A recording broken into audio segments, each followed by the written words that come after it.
Hello viewers, Ram research classes के माध्यम से मैं आप सबों का स्वागत करता हूं। दोस्तों, आज का हमारा टॉपिक है कि परीक्षा में जो होता है सब्जेक्टिव क्वेश्चन, उसको हम लोग कैसे बनाएंगे। कि बच्चे जो होते हैं ऑब्जेक्टिव क्वेश्चन, तो उसमें ऑप्शन दिया गया ABCD, आए नहीं आए, किसी भी चार में से एक ऑप्शन को रंग ही देगा और रंग ही देना चाहिए, क्योंकि निगेटिव मार्किंग होता नहीं है। लेकिन बच्चे फंस जाते हैं सब्जेक्टिव क्वेश्चन में। सब्जेक्टिव क्वेश्चन में वो क्या करेगा, आएगा तो लिखेगा, नहीं आएगा तो वो तो लिख नहीं सकता।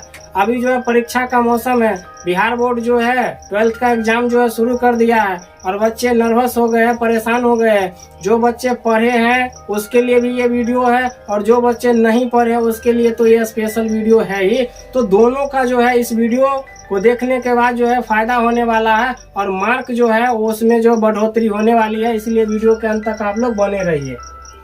अब हमारा सब्जेक्ट कोई भी हो, इससे हमें मतलब नहीं है। विषय हमारा कोई भी हो, हमें इससे मतलब नहीं है। हमारा टॉपिक है कि सब्जेक्टिव क्वेश्चन का आंसर कैसे लिखे।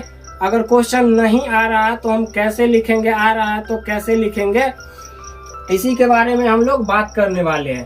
तो कभी भी सब्जेक्टिव क्वेश्चन हमें बनाना है तो बिहार बोर्ड में ज्यादातर देखा जाता है कि आप पेज जो होता है ना, पेज को खाली नहीं छोड़ा जाता है।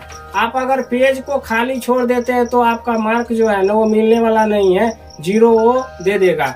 या मान लीजिए कि आप 50 मार्क का क्वेश्चन जो है सब्जेक्टिव बना रहे हैं। सब्जेक्टिव क्वेश्चन जो है आप 50 मार्क का बनाना है और हमारे पास 10 क्वेश्चन दिया गया है, तो हम 10 क्वेश्चन को अटेम्प्ट करेंगे, 10 क्वेश्चन को छुएंगे, 10 क्वेश्चन का आंसर लिखेंगे, तभी हमारा 50 मार्क का एग्जाम हुआ या 50 मार्क हमें मिलेगा। या इसमें से जो कम कर दे या जो काट ले वो हमारा कम जाएगा। अब मान लेते हैं कि एक क्वेश्चन के लिए हमें 5 मार्क दिया गया है, तो हम 10 क्वेश्चन बनाएंगे तभी तो हमें 50 मार्क मिलेगा, या उससे इसमें जो कम करके मिल जाए वो मिलने वाला है। अगर मान लेते हैं कि हम 10 क्वेश्चन नहीं बना रहे हैं, अगर हम 5 ही क्वेश्चन बनाएंगे तो हमारा मार्क कितना मिलने वाला है, 25 मिलेगा।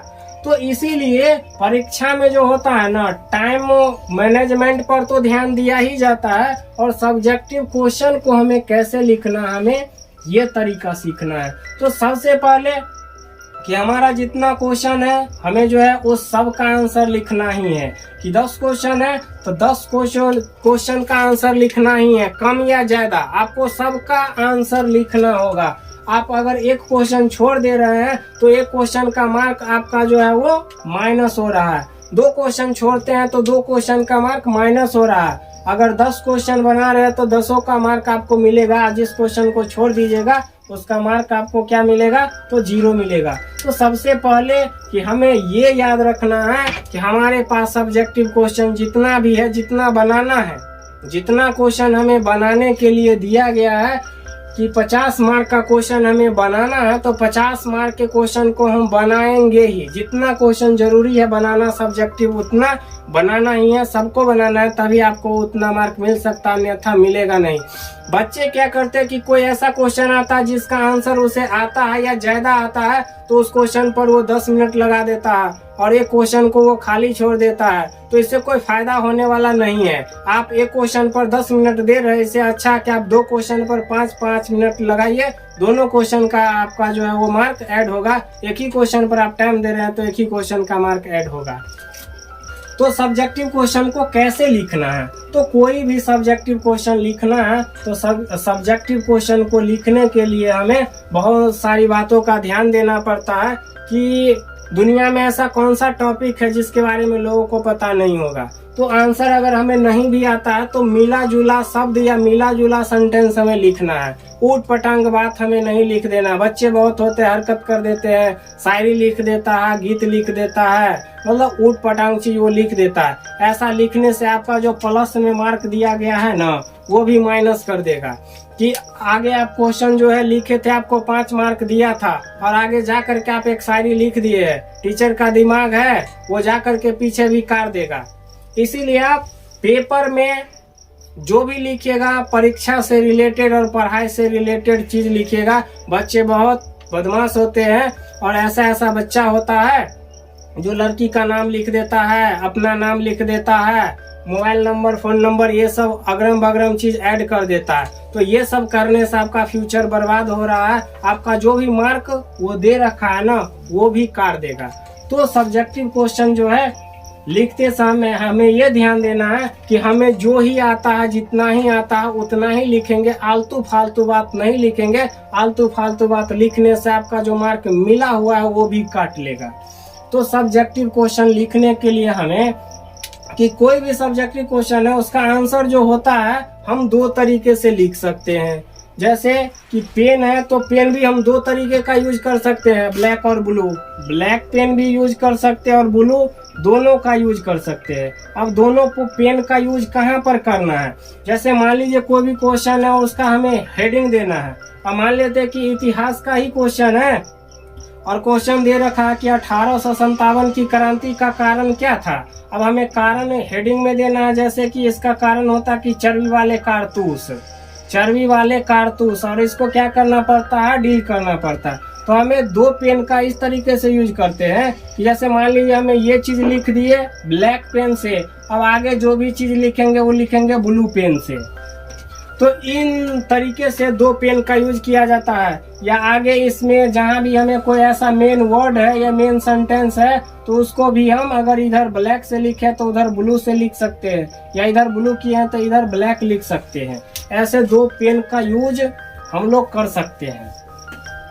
और कभी भी कोई भी क्वेश्चन है तो उस क्वेश्चन का या तो कम आंसर लिखना है या तो ज्यादा आंसर लिखना है, मतलब कम शब्द में लिखना है या ज्यादा शब्द में लिखना, आपको लिखना ही पड़ेगा। अगर आप खाली छोड़ देते हैं तो आपका आंसर जो है वो कंप्लीट नहीं माना जाएगा और मार्क जो आपका कट जाएगा, कम से कम मिलेगा। इसीलिए जब भी क्वेश्चन को बनाएंगे तो जितना हो सके ज्यादा लिखेंगे। अब क्या होता है कि किसी भी अगर हम सब्जेक्टिव क्वेश्चन को लिख रहे हैं तो जैसे अब हमें 4 लाइन किसी क्वेश्चन का, मान लीजिए कि आंसर देना है हमें 10 लाइन कि आंसर हमें लिखना है 10 लाइन में हमें आंसर लिखना है। और हमें कितना लाइन आंसर आ रहा है, मान लीजिए कि हमें 4 ही लाइन आंसर आ रहा है, तो हम 10 लाइन कैसे पुराएंगे? हम 10 लाइन कैसे पुरा सकते हैं? तो इसके लिए ट्रिक होता है, तरीका होता है कि 10 लाइन आंसर आपको पुराना आ रहा है और 10 लाइन आंसर आपको पुराना है, लेकिन 4 ही लाइन आंसर आपको याद है, तो 10 लाइन में कैसे लिखेंगे? आप इस 4 लाइन को क्या कर सकते हैं? तो 4 लाइन को आप ये कर सकते हैं कि आप 2 लाइन जो है ना इस टॉपिक के बारे में ऊपर रख दीजिए और 2 लाइन जो है वो नीचे रख दीजिए।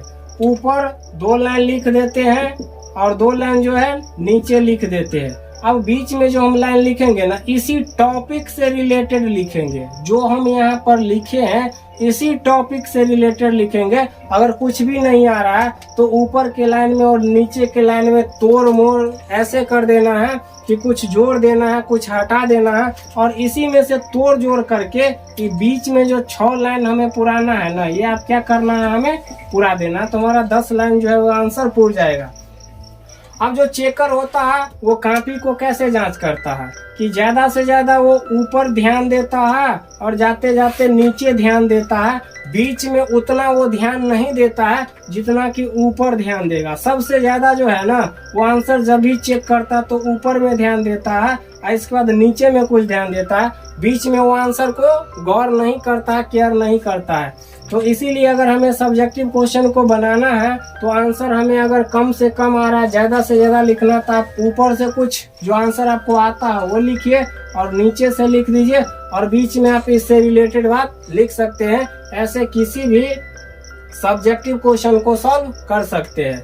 फिर एक तरीका ये है कि जैसे कि सब्जेक्टिव क्वेश्चन को अगर हम बना रहे हैं और हमें लग रहा है कि टोटल क्वेश्चन हम नहीं बना पाएंगे तो हम कुछ, जैसे मान लीजिए कि हमें 5 क्वेश्चन का आंसर लिखना है, लिख रहे हैं। अब इस क्वेश्चन का आंसर हमें लिखना है, मान लीजिए 7 लाइन लिखना है और हमें लग रहा है कि हम 7 लाइन लिखेंगे तो हमारा एक क्वेश्चन है वो छूट जाएगा, 100% क्वेश्चन हम नहीं बना पाएंगे। तो आपको क्या करना है, मान लीजिए कि इधर जो है 3 लाइन आप लिख दीजिए और पेज कुछ खाली छोड़ दीजिए, 5-7 लाइन खाली छोड़ दीजिए और अगला क्वेश्चन का आंसर लिखिए। ऐसा जो है हम टाइम मैनेजमेंट के लिए हर एक दीर्घ उत्तरीय क्वेश्चन में कर सकते हैं। कि 2-4 लाइन हर एक क्वेश्चन में छोड़ सकते हैं नीचे, और पहले टोटल क्वेश्चन जो है हम अटेम्प्ट कर लेंगे, टोटल क्वेश्चन का आंसर लिख लेंगे, और अगर हमारा जो टाइम बच रहा है तो उसमें जो भी हम पेपर में जो जगह छोड़े हैं उस बचे हुए समय का उसमें लिख करके यूज कर सकते हैं। तो हमारा सब सब्जेक्टिव क्वेश्चन जो आसानी से सॉल्व हो जाएगा और हमारा मार्क जो है वो ज़्यादा से ज़्यादा मिलेगा। अगर ऐसा करते हैं तो सब्जेक्टिव क्वेश्चन में 100% गारंटी है कि हमारा मार्क ज़्यादा से ज़्यादा उठेगा ही उठेगा, कोई नहीं रोक सकता है।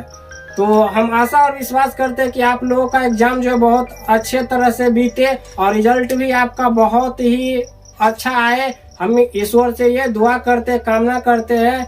अगर आप लोग हमारे चैनल पर नए हैं तो चैनल को सब्सक्राइब कर लीजिए, वीडियो को लाइक शेयर कमेंट कीजिए और हमें सपोर्ट कीजिए।